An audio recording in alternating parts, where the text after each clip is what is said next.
Alors, il faudrait désigner un doyen. Il se trouve que j'ai la chance de cumuler et l'un et l'autre.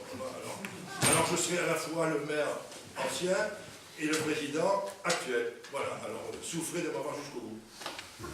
Bien. Chacun votera à l'appel de son nom s'il vous plaît. À voter. Jean-Yves Rosaza. À voter. Jean-Marie Giraud. À voter. Bernard Lahaye. À voter. Jean-Yves Rosaza. Donc, nombre de bulletins trouvés dans l'urne, 33. Bulletins litigieux, non. Suffrage exprimé. 26 voix pour M. Jean-Yves Rosaza. 7 bulletins blancs. Je proclame donc M. Jean-Yves Rosaza, maire de la commune d'Andanos-les-Bains, à la Martinique.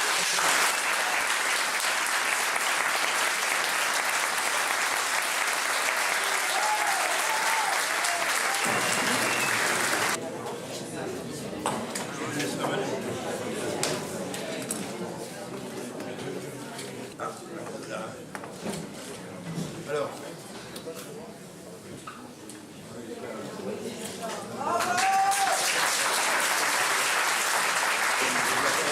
Philippe Péruza.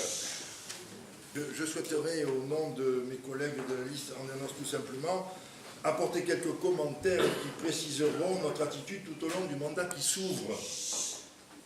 D'abord, nous nous appliquerons à ne jamais entraver le bon fonctionnement des institutions municipales, ni même l'exécution, et surtout pas l'exécution de votre programme approuvé par la majorité des électrices et des électeurs d'Andanos-les-Bains qui ont démocratiquement exprimé par leur vote la volonté souveraine de la cité. C'est la raison pour laquelle, dans cette logique, et comme j'ai pu l'annoncer au cours de la campagne, j'adresserai à la date opportune ma démission à l'autorité compétente. Par cette démission, j'entends ne gêner en rien la mise en œuvre de vos engagements électoraux. Les hommes de ma modeste essence ont la chance dans leur vie de concrétiser tant de projets pour le bien-être des leurs. Cette chance m'a été donnée, ma gratitude va à celles et ceux qui, au fil des ans, me l'ont offerte. Aussi, désormais, nous pouvons vous laisser avec vos collègues à vos nouvelles responsabilités au service d'une ville que nous chérissons. Voilà, je vous remercie.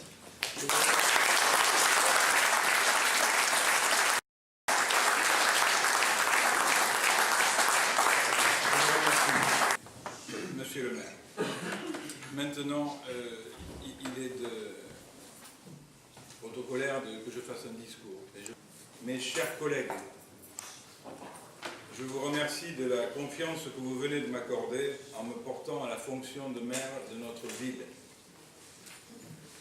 Je remercie également toutes les Andernosiennes et tous les Andernosiens qui, par leurs nombreux suffrages, ont donné à la liste sans étiquette que je conduisais une large et nette victoire.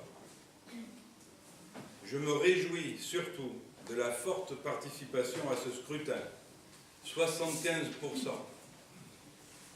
qui témoigne du fait que les citoyens, s'ils sont parfois lassés de la politique politicienne, n'en restent pas moins fortement attachés à la vie démocratique. Une démocratie qui respirera d'autant plus fort quand le cumul des mandats et leur longévité seront enfin limités par la loi et entraînant ainsi davantage de personnes à gérer la chose publique. Les Andernosiens ont voulu changer les choses. Ils ont considéré que notre liste était la seule, par son projet, sa compétence, sa détermination, à pouvoir le faire.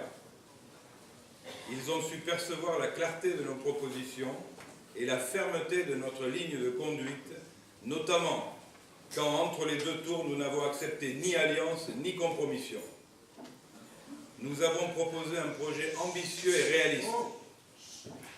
Malgré les difficultés inhérentes à la période actuelle, nous nous efforcerons de le mener à bien et ferons d'Andernos une ville moderne, solidaire, entreprenante, à la réelle attractivité économique.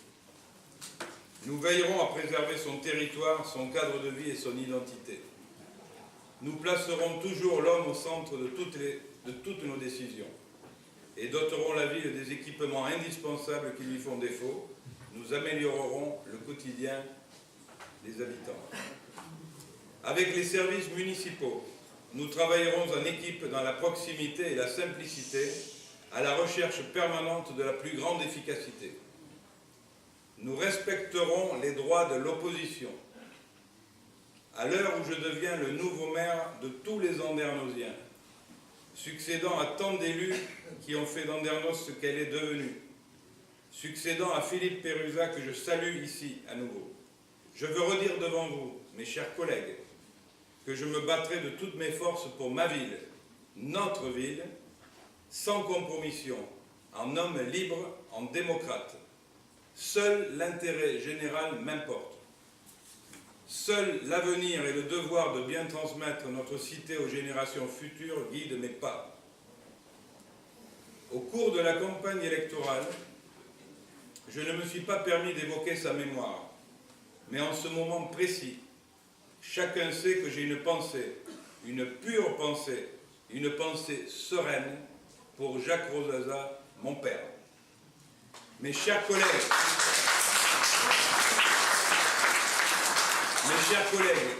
les Andernosiens nous ont témoigné une grande confiance.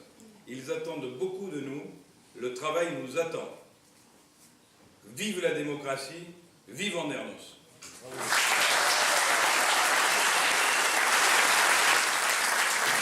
Mes chers collègues, en vue de l'élection des adjoints, je porte à votre connaissance que nous désignerons 9 adjoints. Nous allons procéder à leur élection au scrutin de liste. Pascal Chauvet. À voter. Éric Poignard. À voter. Thierry Chamoulot. À voter. Donc, la liste numéro 1 est élue. Les 9 adjoints proposés sont élus. Et il est protocolairement prévu que les adjoints s'installent maintenant à leur place telle que définie dans un plan de table qui nous a été formé. Alors on le fait tout de suite. À l'issue de nos travaux, ceux-ci, qui sont finis, va être servi un vin d'honneur à tous les Andernosiens. Dans mon esprit, celui-ci n'est pas mis en place pour célébrer l'avènement d'un maire ou le départ d'un autre. C'est un vin d'honneur républicain. À ce titre, il serait souhaitable que la totalité de notre Assemblée y participe, montrant ainsi à la population réunie dehors, à côté, autour de nous, la solidité de nos institutions et la chance de vivre dans un pays démocratique. Merci, la séance est levée.